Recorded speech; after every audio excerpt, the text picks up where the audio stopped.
বাংলাদেশ খেলাফত মজলিসের মহাসচিব মামুনুল হক, উনি সাইকুল হাদিস আল্লামা আজিজুল হক সাহেবের সন্তান, হাফেজে কোরআন, তার প্রতি কি সম্মান দেখানো হয়েছে? অপমান, লাঞ্ছিত করা হয়েছে এবং এর মাধ্যমে বাংলাদেশের আলেম সমাজের ইজ্জত সম্মান ভুলুণ্ঠিত করা হয়েছে। জেল থেকে আসার পর বিএনপি মহাসচিবের সাথে সৌজন্য কথাবার্তা হয়েছে। তো একদিন আমাকে বলতেছিল যে এভারেজ জেলে অনেক কষ্ট হয়েছে, এভারেজ জেলে আমার সবচেয়ে বেশি কষ্ট পেয়েছি, কষ্ট দিয়েছে, লাঠি হাতে আছে, একসাথে গাড়ি থেকে বের হলাম, ওনাকে ধরে করতে হবে। তাহলে বোঝা গেল বাংলাদেশের সর্বোচ্চ একটি রাজনৈতিক দলের মহাসচিব বারবার উনি কিন্তু জেলে যায়।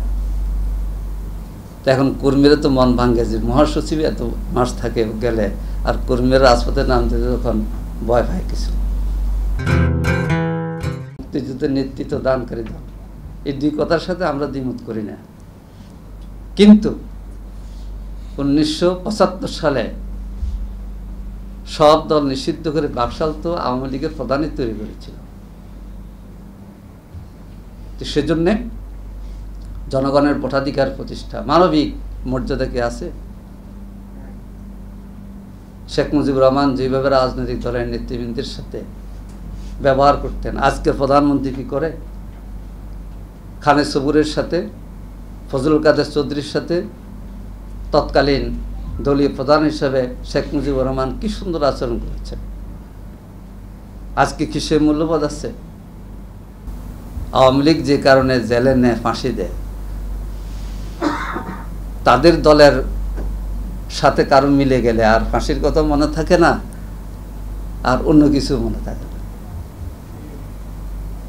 3টি বছর একটি রাজনৈতিক দলের মহাসচিব, এটা নয়, উনি সাইকুল হাদিস আল্লামা আজিজুল হক সাহেবের সন্তান, হাফেজে কোরআন, তার প্রতি কি সম্মান দেখানো হয়েছে? অপমান, লাঞ্ছিত করা হয়েছে এবং এর মাধ্যমে বাংলাদেশের আলেম সমাজের ইজ্জত সম্মান ভুলুণ্ঠিত করা হয়েছে। মানুষের এটা জামাতের কাছে পরিচিত নয়, উনি দলমত নির্বিশেষে সকল দলের কাছে প্রিয় ছিলেন। আল্লামা দেলোয়ার হোসেন সাইদি 15 বছর অধিক জেলে থেকে ওনাকে আল্লাহর মেহমান হইতে হয়েছে। এইভাবে জেল থেকে আসার পর বিএনপি মহাসচিবের সাথে সৌজন্য কথাবার্তা হয়েছে। তো একদিন আমাকে বলতেছিল যে এভারেজ জেলে অনেক কষ্ট হয়েছে আব্দুল আলিম সাহেব। মানে আমার ওনার কষ্ট দেখে খুব ব্যথা লাগলো যে এত। আমি বললাম যে এই অবস্থা, এভারেজ জেলে আমার সবচেয়ে বেশি কষ্ট পেয়েছি, কষ্ট দিয়েছে,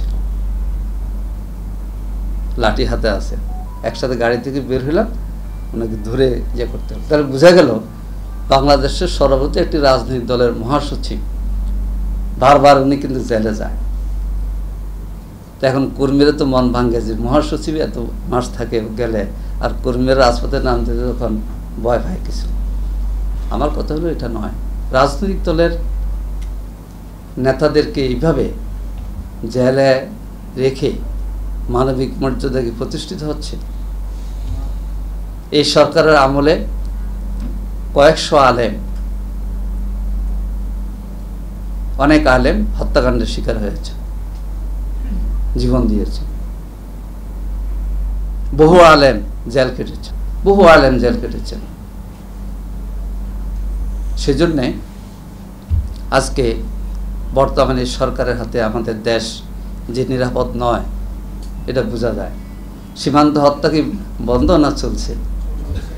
রাশেদ যে এলাকার কথা বলেছে, আমি জানুয়ারিতে ওই 3 হাটে গিয়েছিলাম, সিনিয়র রাশেদের দাদা কিন্তু জাতীয় পরিষদের স্পিকার ছিল, পূর্ব পাকিস্তান জাতীয় পরিষদের, জমির উদ্দিন প্রধান, ওই প্রধানের আরেক প্রধানের সুযোগ্য সন্তান।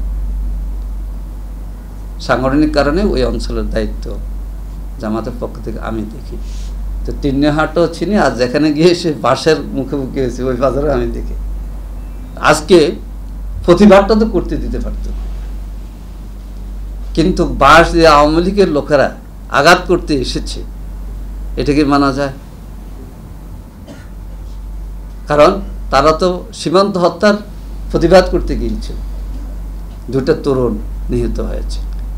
তো এইভাবে দেখেন দেশের স্বাধীনতা, সার্বভৌমত্ব, দিন, ধর্ম।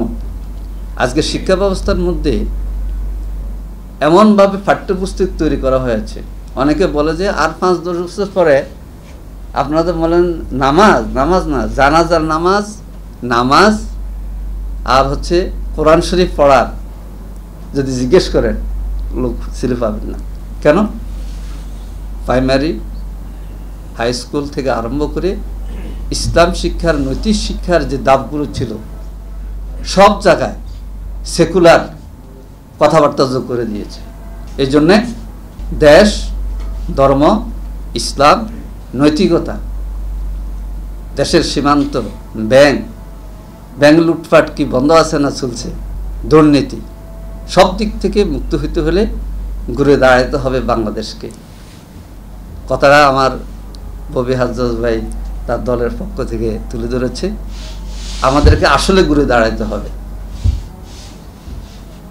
মৃত্যু মানুষের আসবে, যদিও স্লোগানটা জাকফা খুব ইয়েভাবে দেয়, আবার আমরা কেউ শাহাদাতের স্লোগান দিই। যেটাই হোক, মৃত্যু আল্লাহ তাআলার হাতে। দেশের মানুষের জন্য কাজ করব এবং আল্লাহ তাআলার উপর তাওয়াক্কুল করে আমরা কাজ করব। মৃত্যুকে আমরা ভয় পাব না। আর রাজনৈতিক নেতারা জেলকে ভয় পায় না। আজকের এখানে আমরা চিন্তা করছি আমি যে আমরা 60-এর নিচে বয়সে অনেকে আছি, জেলে গেলে 2 মাস 5 মাস 10 বছর থাকলে আশা করি কোনো অসুবিধা আমাদের হবে না। আজকের স্টেজের দ্বারা বোঝা যায় যে বাংলাদেশের তরুণ নেতৃত্ব এই দেশের জনগণের মুক্তির আন্দোলনে এগিয়ে আছে এবং এগিয়ে যাবে ইনশাআল্লাহ। আসুন আজকের এই আলোচনা সভার মধ্য দিয়ে আমরা এই তামাশার উপজেলা নির্বাচন, আমি অনেক জায়গায় খবর নিয়েছি, তা আমাকে পাটগ্রামের নেতারা বলে, আমি কি খবর আপনাদের?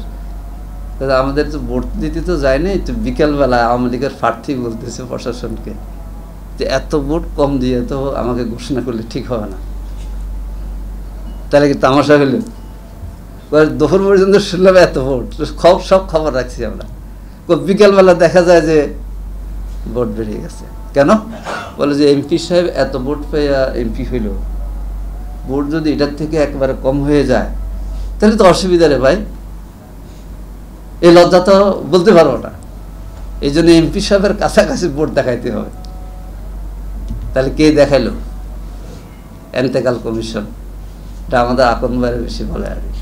নির্বাচন কমিশন না বলে কি বলে? এন্তেকাল কমিশন। আবার মঞ্জু ভাই বললেছে ঘুমায়, এটা তো দেখলামই আমরা। উনি বলছেন ধান কাটার জন্য মানুষ আসতে পারেনি, তো ধান কাটা তো বুঝলাম যে হয়তো বা নীলফামারি, অন্য জায়গায় কি হলো? 152 জায়গাতে ইলেকশন হয়েছে। এই জন্যে নির্লজ্জ দলীয়করণ, এটার জন্য প্রশাসন শুধু দায়ী না, আসলে হচ্ছে তামাশার নির্বাচনের যারা এখন মন্ত্রী এমপি তারা। আমি পাবনার খবর নিয়েছি, তো কি হইল? যে এমপি সাহেব যাকে টার্গেট করেছে তারাই হয়েছে, লোকদের বাসা দেখে। তাহলে এটাই তো হলো নির্লজ্জ দলীয়করণ। এমপিরা কাদের মাধ্যমে হচ্ছে? প্রশাসনের মাধ্যমে করছে। আসুন, আসলে উপজেলার নির্বাচনটা তামাশা হিসেবে দেখলে হবে না, জাতীয় নির্বাচনে তামাশায় পরিণত হয়ে গেছে। আমরা সব দলের অংশগ্রহণে এবং সকল শ্রেণী, সকল পর্যায়ের দল, মানুষ সকলকে আমরা ঐক্যবদ্ধ দেখতে চাই। আমরা মনে করি বাংলাদেশে কোনো রাজনৈতিক দল ছোট না। ওই কেউ কেউ ছোট বড় বলে, আমাদের আমির জামাত বলে না ছোট না। আমাদের এখানে যারা আছেন সবাই একটি স্বতন্ত্র বৈশিষ্ট্যপূর্ণ রাজনৈতিক দলের নেতা। এই জন্য সকল রাজনৈতিক দল, শ্রেণী পেশার মানুষকে ঐক্যবদ্ধ হইতে হবে আমাদের এই বাংলাদেশের স্বাধীনতা সার্বভৌমত্ব রক্ষার ক্ষেত্রে। আমরা ঐক্যবদ্ধ বাংলাদেশ প্রতিষ্ঠার ভূমিকা রাখব। এনডিএম সেক্ষেত্রে নেতৃত্ব দেবে। আল্লাহ হাফেজ। বাংলাদেশ জিন্দাবাদ, এনডিএম জিন্দাবাদ।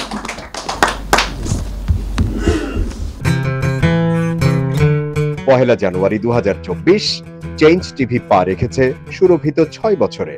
সবার প্রতি নিরন্তর শুভেচ্ছা। changetv.press আগামী 1 জানুয়ারি তার প্রতিষ্ঠা বার্ষিকী। আমি এটা জেনে অত্যন্ত আনন্দিত। আমরা আশা করছি changetv.press মুক্তিযুদ্ধের পক্ষে তারা কথা বলবে, সত্যের পক্ষে কথা বলবে, নিরপেক্ষ বলে কিছু নেই, সবসময় সত্যের পক্ষে থাকবে এই প্রত্যাশা ব্যক্ত করছি। এর কলা কুশলী সবাইকে অভিনন্দন জানাচ্ছি, এর শ্রোতৃমণ্ডলীকেও অভিনন্দন জানাচ্ছি। 1 জানুয়ারির যেমন অভিনন্দন, একই সাথে চেঞ্জ টিভির প্রতিষ্ঠানের জন্য সবাইকে অভিনন্দন। চেঞ্জ টিভি প্রতিষ্ঠা বার্ষিকীতে আমরা এদেরকে ধন্যবাদ জানাই। চেঞ্জ টিভিকে উত্তরোত্তর সাফল্য কামনা করি।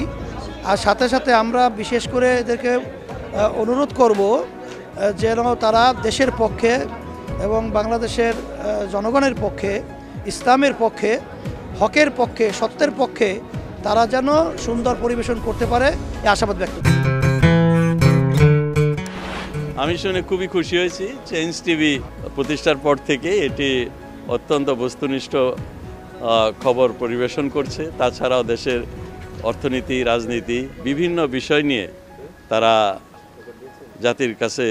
জাতির সামনে বিভিন্ন তথ্য তুলে ধরে। আমি মনে করি বাংলাদেশকে আরও উন্নত বিকশিত করার জন্য চেঞ্জ টিভি আরও অবদান রাখবে এবং বাংলাদেশে একটা অন্যতম গুরুত্বপূর্ণ একটা মিডিয়া হিসেবে প্রতিষ্ঠা লাভ করবে।